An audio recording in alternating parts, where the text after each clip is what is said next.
What's up, everybody? Finally recovering from about 5 days of being pretty sick. Just finally had to get out of the house. Just been laying around being sick for 5 days. Whole family's been sick. Finally feel like I can get up and move around and get back to being myself. And as I was in the house last couple days, been listening to a lot of books and doing a lot of studying and watching a lot of videos, and it was interesting. I was listening to a portion of a book that I'm almost finished today, and it was talking about the amount of people that we as human beings are able to have real relationships with, and that number's around 150. And they cited a bunch of different research that was done, and articles that were done, and business models that were built. And each time that a group of people grows beyond around the 150 number mark, they lose a lot of the meaningful relationships that help groups get stuff done. And they used a couple examples. A company in the military is normally around 150 people. One of the bigger companies, and actually one of the people that started and really pioneered this thinking was a gentleman by the name of Gore, who invented or launched Gore-Tex. And the company grew leaps and bounds overnight. And as he would walk through the factories, he realized that once a single factory grew to over roughly 150 people, he lost the ability to interact on a one-on-one basis with those people. He didn't know their names. When he saw them in the hallway or in the lunchroom, there wasn't this relationship to where they felt like they could strike up a conversation with each other. So what he decided to do is each time they would grow, anytime they got to above a place where they needed more than 150 people, he would open just another factory, another branch, another office where they could recreate that intimate relationship of having less than 150 people. And then the book went on to talk about how online, whether it's Zillow or Facebook or Realtor.com or Snapchat or all these other places, brag about, and I think there's an element of truth to it, but they boast that they're able to expand relationships where otherwise it wouldn't be possible. And by all means, there's certainly a place for it. There's people that I stay in touch with. I get on and I post something, or I do a video and I get likes or I get views. There's this gratification that I get from it. And it's a very small sort of fake version of what we get from real people. And the problem with that is that we tend as people to confuse the reaction or the response or the likes that we get from social media as us having real meaningful relationships with people, and it's definitely not the case. And you can see this all the time when people, like, I've had people that I'm Facebook friends with, I recognize their face, I see them out in public, and they walk right past me. And maybe I recognize them and they recognize me, but there's this awkward feeling of I know of them, but I don't know them. So I don't feel compelled to strike up a conversation, or I don't feel comfortable having a conversation with them in the middle of the grocery store or at a restaurant.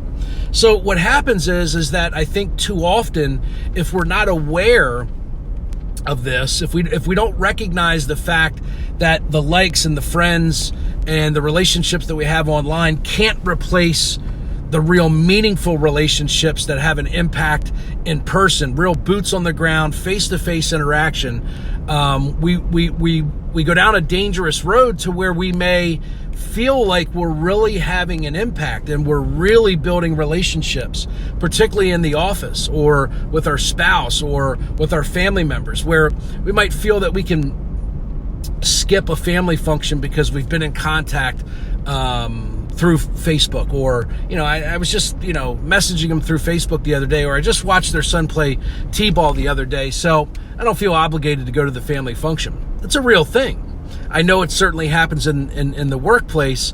It's much more difficult to build relationships with people that work outside of my office than it is people that I see on a daily basis.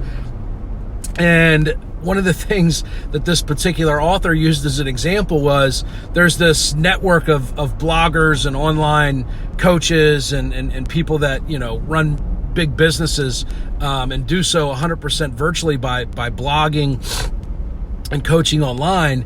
And 4 times a year or twice a year, the biggest group of these people get together to have a conference. And the author's point was how ironic that these people basically preach that almost anything that can be done in person can be done virtually, yet 2 to 4 times a year, their biggest gatherings take place in person. And the reality is that nothing replaces a handshake. There is no such thing, and this is what the author said that really hit me, was that there's no such thing as virtual trust.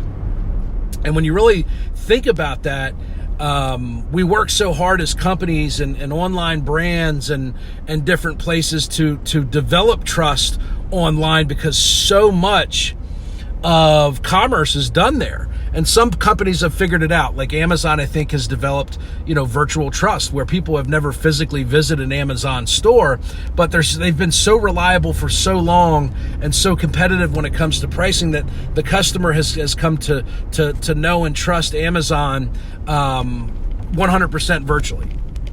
But that's a rare exception, and it may very well be how things will likely transition in the future, but I personally don't think it's possible. I was in the car business 20 years ago, and something came out called Auto Buy Tell, and it was like the latest and greatest thing.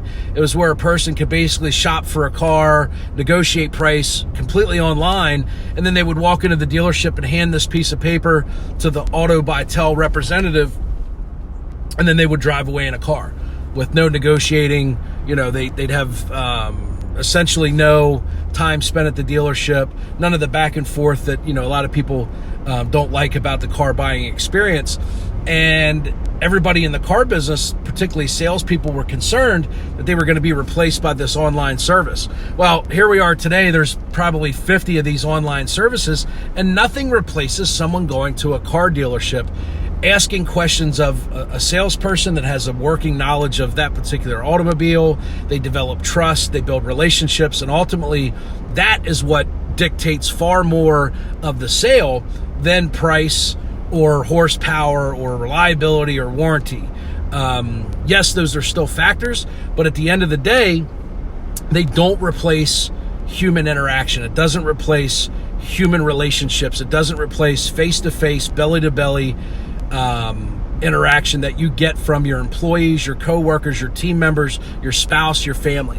So my point is that don't let Facebook fool you. Don't let likes and views convince you that you have everything that you need.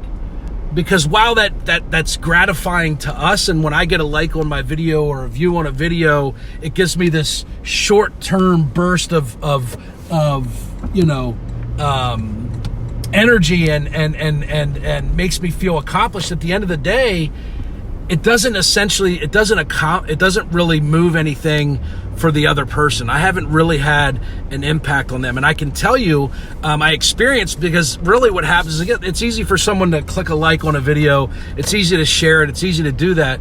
But the people that I have a real impact on reach out to me through Messenger, and then they always request that we get together or have a phone call or an in-person meeting. And then that's where there's real traction that takes place. That's when we're able to really make headway. And then, something goes from, hey, you said something the other day that piqued my interest on a video, to, wow, I really respect where you're coming from. I have a tremendous amount of respect for what you're doing as a business, and I want to be part of it, or I want to be a customer of yours, or I'd like to to somehow be part of what you're doing.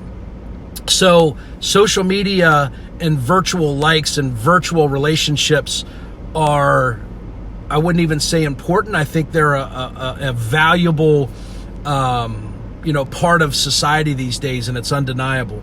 But just don't be fooled. Don't let a like or a Facebook friend pull you away from just going out and talking to people. There's nothing more impactful than actually just having face-to-face interaction with another human being. It's something in our wiring and something in our DNA that we want to be liked. We want to be part of something. We want to be a group, and that just can't get accomplished online.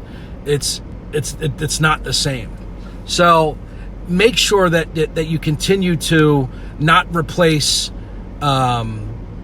face-to-face interaction with virtual. Just because someone likes your comment or likes your page or shares your video doesn't mean you shouldn't interact with them. You still need to be a human. You still need to interact with people. So don't hide in a hole, do videos, and be puff your chest out because you get all of these likes or you have all these Facebook friends. Think about who you could sit down with and have dinner and strike up a conversation with and not feel awkward. Those are the real people. And studies and history has shown that it's only around 150 people. Once, we're brain capacity. We can't remember more than about 150 people. Some people more, some people less. That's why the author said it's roughly 150. When businesses get over that size and they forget about the human element and the interaction that's vital to where they are now and how they got there, that's where they run the risk of relationships declining, customer service declining, the inner office chemistry and the culture declining, because everything gets automated when companies try to scale and they forget about the importance of human interaction. So don't be fooled by Facebook likes. Make sure you're still getting screen time and actual face time with the people that you care about. Don't allow Facebook friends replace real friends. I promise you it's not the same. And when you stop by and you say hi to somebody, it definitely has a different impact on them than a like on Facebook. So pick up the phone, reach out to somebody you care about today, stop by and say hi to them, grab lunch with them, take them to breakfast, stop by and say hello to your coworkers, or pick up the phone and give them a call. I guarantee you they'll appreciate it, and you'll get far more out of it than you will them liking a video or a picture of yours on Facebook. See y'all.